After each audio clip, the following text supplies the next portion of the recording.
Hello everyone, আসসালামু আলাইকুম। আশা করি সবাই ভালো আছেন। আপনাদের সঙ্গে আছি আমি Shubho Khan. Welcome back to my another blog video. And বন্ধুরা, এই মুহূর্তে আমি রিক্সাতে করে যাচ্ছি নিউ মার্কেট। আর আমার হাতে একটা ঘড়ি দেখতে পাচ্ছেন। ঘড়িটার ব্যাটারি লাগাতে যাচ্ছি, ব্যাটারি ডাউন হয়ে গেছে। তো এই ঘড়ির ব্যাটারি লাগাতে যাচ্ছে হচ্ছে বগুড়ার নিউ মার্কেটে। নিউ মার্কেটে কোন দোকান থেকে আমি আসলে সচরাচর ঘড়ির জিনিসপত্রগুলো নিই বা ঘড়ি কিনি বা ব্যাটারি গুলো নিই, সেই দোকানের নাম হচ্ছে জনতা ওয়াচ ঘর বা জনতা ওয়াচ টাইম, এইরকম একটা নাম। তো আর এই মুহূর্তে আছি বগুড়ার বিগ শপিং মল, সেটা হচ্ছে রানার প্লাজা এবং পুলিশ প্লাজার সামনে। এই রানার প্লাজা এবং পুলিশ প্লাজার সামনে যে ফুলের দোকানগুলোর ভিতর দিয়ে আমি যাব গালাপট্টির মোড়ে, কেননা আমি যে দোকানে যাব সেটি একদম নিউ মার্কেটের ভিতরে। কারণ নিউ মার্কেটের বাইরে অনেক দোকান রয়েছে, সব দোকানেই তো অরিজিনাল জিনিস বা অরিজিনাল জিনিস সবাই দেয় না। তাহলে অরিজিনাল জিনিস নিতে হলে একটা বিশ্বস্ত দোকানে যেতে হবে। আর ওই জনতা ওয়াচ টাইম ওটাই আমার বিশ্বস্ত দোকান। ওখানে একটা মুরব্বী রয়েছে, দীর্ঘদিন যাবত কাজ করেন। আর ওই দোকান থেকে আমি ঘড়ির কাজগুলো করে থাকি। বন্ধুরা, এইদিকে কিন্তু শীতের জমজমাট মার্কেট শুরু হয়ে গেছে। দেখতে পাচ্ছেন এই যে শহীদ খোকন পার্কের পাশ দিয়ে বিশাল বড় শীতের কাপড়ের মার্কেট বসে গেছে, যেগুলো আসলে ফুটপাতের মার্কেট বলে আর কি। ফুটপাতের মার্কেট হলো এখানে কিন্তু সুন্দর সুন্দর কাপড় পাওয়া যায়।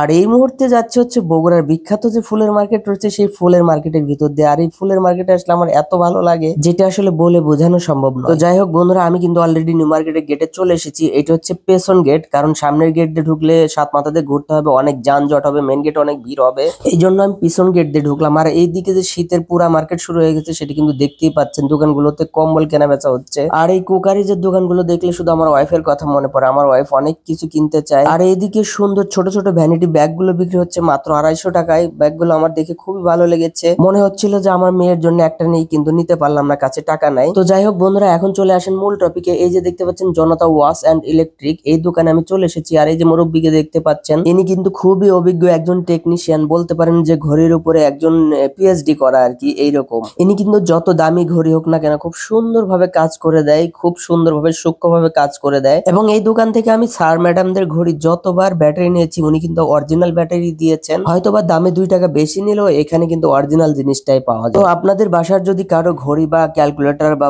বড় ওয়াচ গুলো রয়েছে, সেগুলো যদি কোনো কাজ করার প্রয়োজন হয়, তাহলে চলে আসবেন এই জনতা ইলেকট্রনিক্স এ। এটির লোকেশন হচ্ছে বগুড়া নিউ মার্কেটের ভিতরে। তো এইদিকে আমার ঘড়ি চেক করা শেষ। আমার ঘড়ির ব্যাটারিটা ডাউন হয়ে গিয়েছিল। তো এই যে একটা অরিজিনাল ব্যাটারি এনেছিল, সেই ব্যাটারি লেগে দেওয়া হচ্ছে। ব্যাটারিটা আসলে চাচার কাছে ছিল না এই মুহূর্তে, তো একজনকে পাঠিয়ে দিয়ে অরিজিনাল ব্যাটারি নিয়ে এসে আমার ঘড়িতে লাগিয়ে দেওয়া হচ্ছে। সেই সঙ্গে আরেকটি কথা বলি বন্ধুরা, যদি আমার ভিডিওটি ভালো লেগে থাকে তাহলে অবশ্যই লাইক, কমেন্ট, শেয়ার এবং সাবস্ক্রাইব করবেন। সেই সঙ্গে যারা আমার এই ভিডিওটি ফেসবুক পেজে দেখছেন, তারা অবশ্যই পেজটি ফলো দিয়ে পাশে থাকবে। এইদিকে দেখেন চাচা কত সুন্দর যত্ন সহকারে আমার এই ঘড়িটার কাজ করছে, ঘড়ির ব্যাটারি লাগাচ্ছে এবং কত সুন্দর মেশিনের দ্বারা ঘড়ির চাপ দিয়ে লক করে দিচ্ছে। তো অবশেষে আমার ঘড়ির কাজ প্রায় কমপ্লিট, একদম শেষের দিকে। আমি আপনাদেরকে দেখাবো। দেখেন চাচা কি সুন্দর ভাবে লাগাইলো, আমার ঘড়িটা লক করে দিল। তো আমার ঘড়িটা এখন পুরোপুরি কমপ্লিট। আর ঘড়ির টাইমটা উনি ঠিক করে দিচ্ছেন, যেহেতু ব্যাটারি ডাউন ছিল ঘড়ির, এই জন্য টাইমটা অ্যাডজাস্ট করে আমার কাছে দিয়ে দিল। আর এই যে ঘড়িটা দেখতে পাচ্ছেন, ঘড়ি কিন্তু এখন একদম পুরা রানিং। ঘড়িটা কিন্তু আসলে অনেক সুন্দর, অনেক গর্জিয়াস একটা ঘড়ি। আর এই ঘড়িটা হচ্ছে আমার স্যারের মেয়ের। তো বন্ধুরা,